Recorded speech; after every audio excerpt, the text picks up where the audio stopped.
right, ready for another deep dive?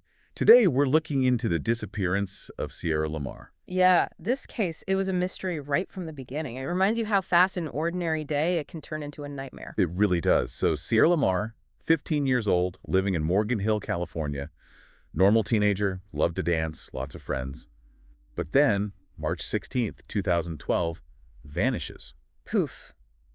Gone. Just like that. Just another morning, getting ready for school, heads up for the bus, and she never shows up. Never arrives. And the clues they found were, well, strange is putting it lightly, like her purse. Yeah, the puss. Found by a shed, and it had everything in it. Everything. Clothes, her inhaler, everything, except Sierra. It's just, why would she leave it? Doesn't make a lot of sense. And then a few days after, her phone turns up.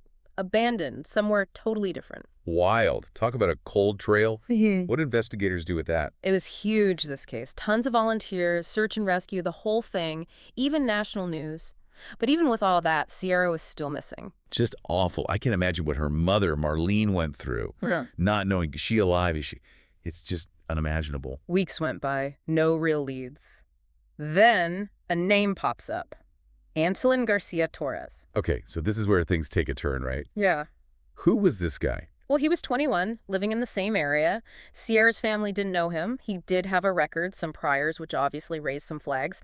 But the big thing was the DNA. They found DNA evidence. DNA. So this is where the science comes in. No body, no witnesses, so it all hinges on the DNA. Exactly. And it's not just that there was DNA, it's the specifics. They found Sierra's DNA on a rope and some other stuff. Hold on, in his car. In his car. Wow, that's what we're talking about. Tiny bits of evidence maybe connecting this guy to Sierra. Yeah. The science is amazing. It really is. And it gets even more interesting. They also found his DNA on her clothes. Direct link. This DNA evidence, it seems pretty strong. How did the defense try to fight it? Well, it was a tough case for them. They tried to say the DNA wasn't reliable, like maybe there was another way it got there. But nobody means you can't really say for sure when or how that DNA got there. Tricky argument to make. So lots of gray areas, lots of room for interpretation. What else did the defense argue? Their big thing was no body. They said, look, you don't even know if Sierra is dead, no proof.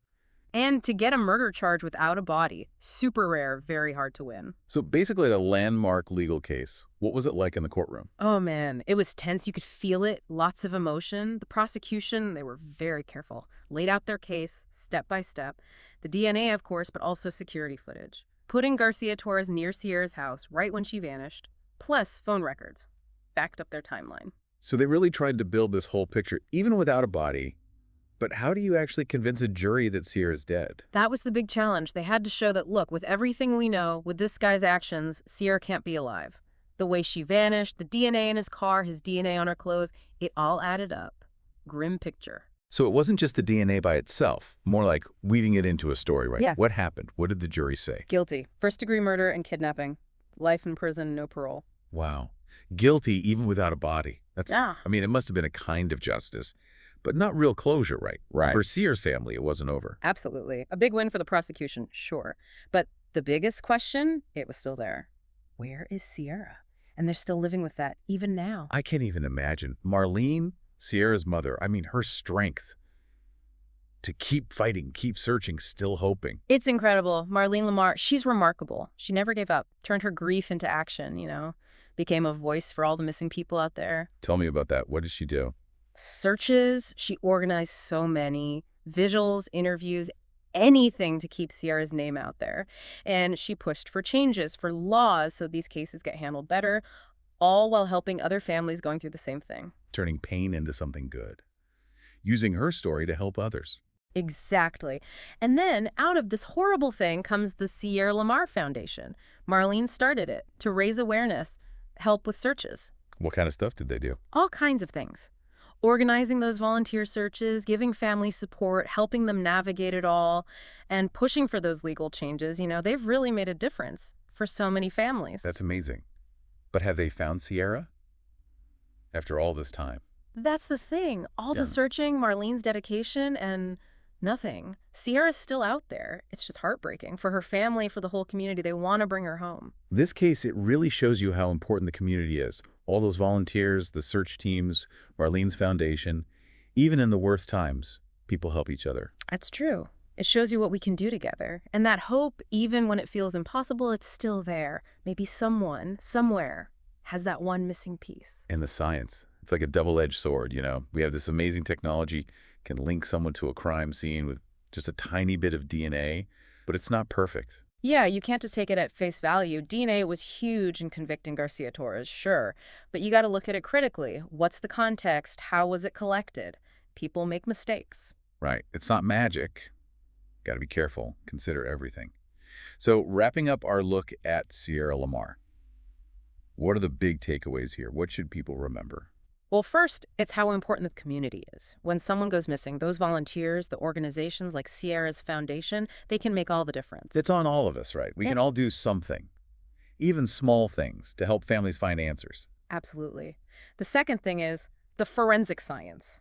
DNA is powerful, but it's complicated. You got to understand its limits. Right? It's a tool, not the whole story. And finally, Sierra's case, it shows us the impact of these tragedies. It never really goes away for the families, for the communities. They need our support. They need our compassion. And we can't give up hope. It really makes you think, what can we do as people, as a society, to keep our kids safe Yeah. and help the families who are going through this? It's just, Tough question. We hear about stranger danger, but Sierra, it wasn't some random person. This was someone right there in the community. Makes you wonder. it does. It's like, how do you be aware but not be afraid of everyone? Finding that balance. Teaching kids to be cautious, but not terrified. It's not easy. What about the families? We Yeah. talked about Sierra's Foundation, but what else can people do to help? There's so much. Volunteering for those search teams, donating to those foundations that help families, even just spreading the word on social media, every little thing helps. Just showing them, hey, you're not alone. People care. There's still hope. Even sharing a missing person poster online, that can make a difference. It can. Those little things, those acts of kindness, they add up. It reminds those families they haven't been forgotten. The search goes on. Thinking about Sierra's case, even though it's unsolved, it feels like her story really touched people. Oh, for sure. It sparks something. Compassion, awareness, and just refusing to give up hope. Even in the worst possible situation, you see the best of humanity.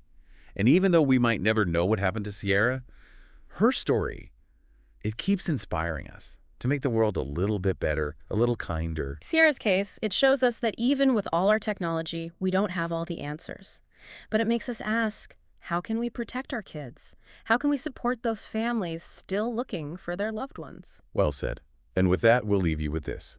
What can you do in your own community to make a difference? Maybe it's a small thing, but every bit of kindness, every bit of awareness, it matters. It all adds up. Thanks for joining us for this deep dive. We'll see you next time.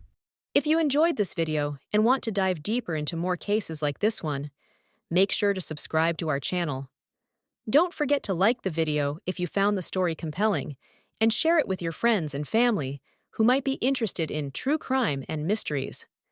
By subscribing, you'll stay up to date with all our latest content and join a growing community of curious minds exploring the most fascinating cases. Click the notification bell so you never miss an upload. Your support means everything.